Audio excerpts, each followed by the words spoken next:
حمد للہ والصلاۃ والسلام علی رسول محمد وعلی آلہ واصحابہ واتباعہ اجمعین، اما بعد۔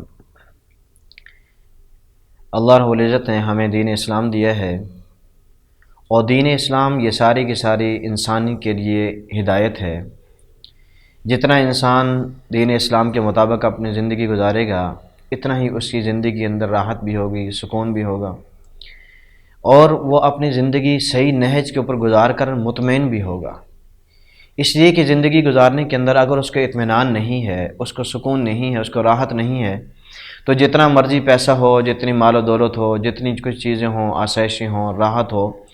لیکن یہ دنیاوی اعتبار سے تو ہو سکتا ہے، لیکن روحانی اعتبار سے اس کو روح اگر اوپر سکون نہیں ہے تو اس کی زندگی جتنی مرضی آسائش کے اندر ہو، جتنی مرضی زیب و زینت کے اندر ہو، تو وہ سکون نہیں پا سکتی۔ تو روح کا لیے جو سکون کی چیز ہے وہ ہے اللہ رب العزت کے احکامات، جناب نبی کریم صلی اللہ علیہ وسلم کے طریقے، اور اسی طرح دین اسلام کے مطابق اپنی زندگی کو گزارنا۔ اور دین اسلام کے اندر جتنے بھی احکامات ہیں، اس کے اندر شرم و حیا اگر ہم رکھیں گے اس کو سیکھنے کے اندر، اس کو دوسروں تک پہنچانے کے اندر، تو اس کی وجہ سے ہم دین کے اندر ادھورے رہ جاتے ہیں۔ بسا اوقات ایسے مسائل آ جاتے ہیں جو ہماری زندگی کے اندر کہ جو ہم دوسروں سے پوچھنا نہیں چاہتے، لیکن ہماری مجبوری بن جاتی ہے کہ ہم ان سے پوچھ لیں۔ عام طور پر معاشرے کے اندر دیکھا گیا ہے کہ کئی سارے مسائل ایسے ہیں جو پوچھنے کے اندر لوگ جھجک بھی محسوس کرتے ہیں، شرم بھی محسوس کرتے ہیں، لیکن اسی شرم کے پس پردہ، اسی جھجک کے پس پردہ وہ گناہ کا ارتکاب کرتے ہیں، اور وہ یہ سمجھتے ہیں کہ ہم سے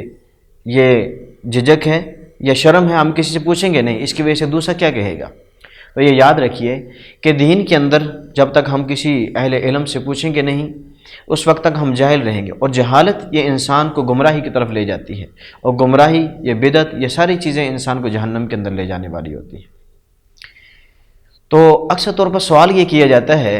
کہ جس کے اندر لوگ شرم بھی محسوس کرتے ہیں، وہ یہ کہتے ہیں کہ آیا کہ شوہر اپنی بیوی کا دودھ پی سکتا ہے یا نہیں پی سکتا؟ کیونکہ جب شوہر اور میاں اور بیوی کا جب آپس میں ملاپ ہوتا ہے تو ملاپ کے اندر ظاہر ہے کہ انہوں نے جتنی بھی اپنی شہوات کو پورا کرنا ہے، جو حلال طریقے سے پورا کرنے کا ایک محل ہے، اللہ رب العزت نے بھی اس کو حلال قرار دیا ہے۔ اس لیے کہ میاں بیوی کا آپس میں ملنا، ایک دوسرے کے اپنی خواہشوں کو پورا کرنا، اپنی جنسی خواہش کو پورا کرنا، اس کے لیے جو بہترین اور حلال جو راستہ رکھا ہے وہ میاں بیوی کا نکاح کا رکھا ہے۔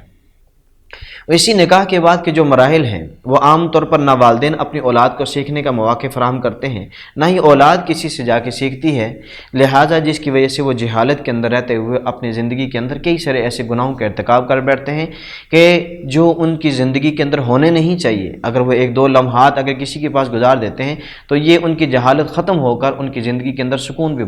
پیدا ہو سکتا ہے۔ تو یہ یاد رکھیے کہ عام طور پر جو سوال کیا جاتا ہے وہ یہ ہے کہ شوہر اپنی بیوی کا دودھ پی لے۔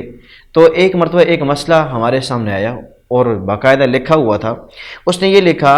کہ بیوی اپنے شوہر کے متعلق یہ شکایت کر رہی ہے کہ میں اپنے بچے کو دودھ نہیں پلا سکتی ہوں۔ جب عدالت کے اندر یہ معاملہ گیا، عدالت نے پوچھا کیوں نہیں پلا سکتی، اس نے کہا کہ مسئلہ یہ ہے کہ سارا دودھ جو ہے نا میرا شوہر پی جاتا ہے۔ اب یہ چیز ایسی ہے جو عام طور پر معاشرے کے اندر ایک غلط چیز ہے،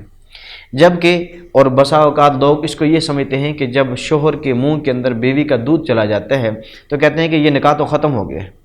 حالانکہ یاد رکھیے قرآن ہمیں کیا کہتا ہے، قرآن کہتا ہے والوالدات یرضعن اولادہن حولین کاملین لمن اراد ان یتم الرضاعہ، کہ جب دودھ پلانے کی مدت ہے، قرآن نے ہمیں بیان کی وہ 2 سال ہے، اور 2 سال کی مدت جب گزر جائے بچے کی، یا 2.5 سال تک گنجائش ہے، اس کے بعد جب مدت گزر جائے اس کے بعد رضاعت ثابت نہیں ہو سکتی۔ اس کے بعد اگر دودھ کوئی مرد کسی عورت کا پی بھی لیتا ہے تو اس کی وجہ سے وہ اس کا رضاعی بیٹا نہیں بن جاتا، اس کی وجہ سے اس کے ساتھ کوئی محرم کا رشتہ نہیں آ جاتا، بلکہ وہ مکمل طور پہ ایسی حرام رہے گا جیسے پہلے حرمت تھی، اگر اس کے اندر کوئی حرمت والا معاملہ ہے۔ اور اسی طرح اگر وہ شوہر ہے وہ اپنی بیوی کا دودھ پی لیتا ہے، ظاہر ہے آپس میں جب سیکس کا معاملہ چلتا ہے، شہوت کا معاملہ چلتا ہے، اپنے ہم بستری کا معاملہ چلتا ہے، اس دوران یہ ہے کہ شوہر کے لیے بیوی کا سارا جسم اس کے لیے حلال ہوتا ہے، لہذا وہ اس کا استعمال کرتا ہے، جس طرح قرآن کے اندر آتا ہے فَأْتُوا حَرْثَكُمْ أَنَّىٰ شِئْتُمْ، کہ تم اپنی کھیتیوں میں آؤ جیسے چاہو آؤ۔ اب اس آنے کے اندر مختلف فقہاء نے مختلف اس کی توجیحات بیان کی ہیں، مفسرین نے اس کی مختلف توجیحات بیان کی ہیں کہ جس طرح مختلف یعنی کہ جیسے مرضی اس کو استعمال کر سکتے ہیں، لیکن یہ ہے کہ جو موضع حرث ہے، جو کھیتی کا جو موقع ہے، یعنی کہ جو عورت کا سامنے والا حصہ ہے، صرف اس کو استعمال کرنے کی اجازت ہے۔ اس کے ساتھ اگر یعنی کہ بوس و کنار کرنے کی ضرورت پڑتی ہے، ظاہر ہے یہ بھی ایک حصہ ہے شہوت کو پورا کرنے کا۔ اس کے اندر بسا اوقات یہ ہوتا ہے کہ مرد کہ اپنے بیوی کے جو چھاتی ہے، پستان ہے، جو اس کے بریسٹ ہیں، اور اگر اس کو استعمال کرتا ہے، اس کو بوس و کنار کرتا ہے، اس دوران اس کا دودھ بھی اس کے منہ کے اندر چلا جاتا ہے۔ لیکن یہ یاد رکھیے کہ بیوی کا دودھ پینے کی وجہ سے شوہر کے اوپر وہ حرام نہیں ہوتی،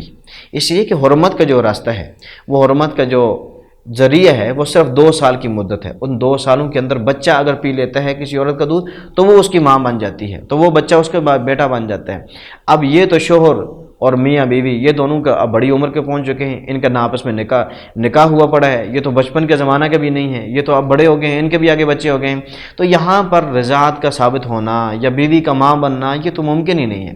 اور شوہر اس کا بیٹا بھی نہیں بنے گا، لہٰذا نکاح بھی نہیں ٹوٹتا ہے۔ اور لیکن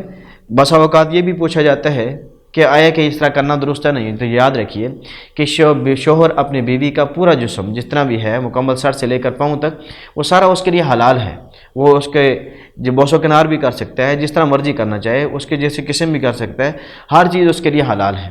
لیکن یہ ہے کہ اس کے اندر بھی ایک پیمانہ رکھا جائے، ایک توازن رکھا جائے، جس طرح حدیث مبارکہ کے اندر آتا ہے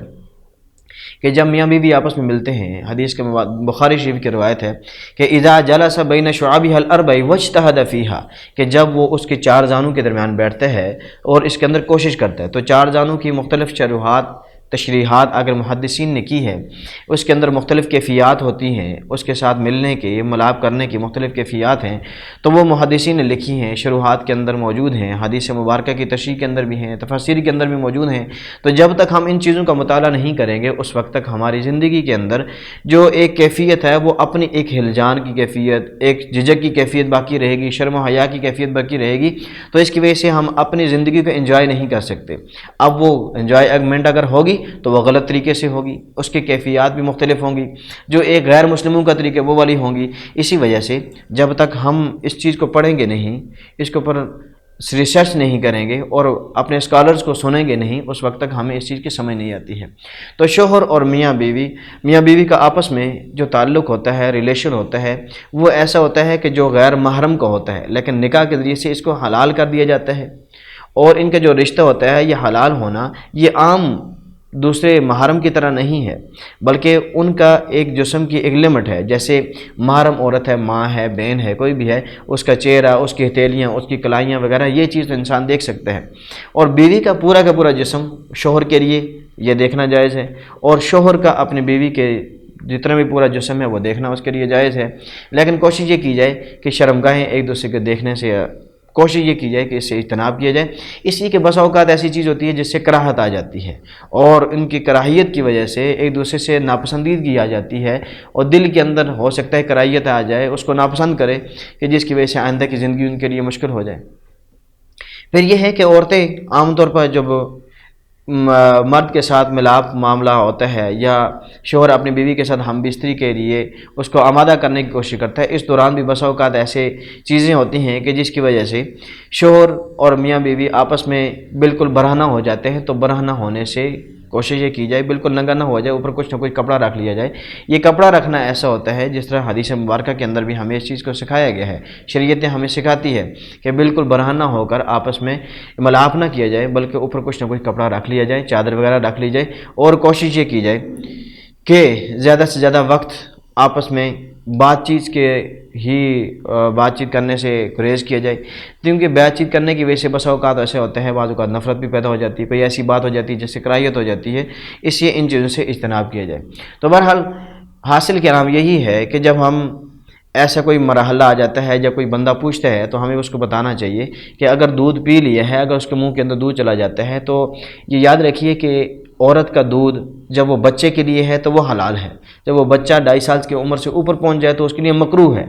اور جب وہ بڑے کے لیے آ جاتا ہے یا شور کے لیے آ جاتا ہے یہ اس کے لیے حرام ہوتا ہے، لیکن اس کی وجہ سے یہ رشتہ حرام نہیں ہوتا، یہ رشتہ حلال ہی رہتا ہے، لیکن یہ عمل جو اس نے کیا ہے، دودھ پینے والا عمل ہے، یہ چونکہ ایک ناجائز عمل تھا، اس لیے اگر منہ کے اندر ہے تو اس کو تھوک دیا جائے، اس کو نگلنے سے گریز کیا جائے، لیکن اگر نگل لیا تو اس کی وجہ سے رشتہ حرام نہیں ہوتا، اس کے اوپر توبہ استغفار کر لی جائے۔ یہ چیزیں ایسی ہیں جن کو سیکھنے کی ضرورت ہے۔ اللہ تعالیٰ سے دعا ہے اللہ تعالیٰ ہمیں ان چیزوں کو سیکھ کر دوسروں تک پہنچانے کی توفیق عطا فرمائے، اور جتنے بھی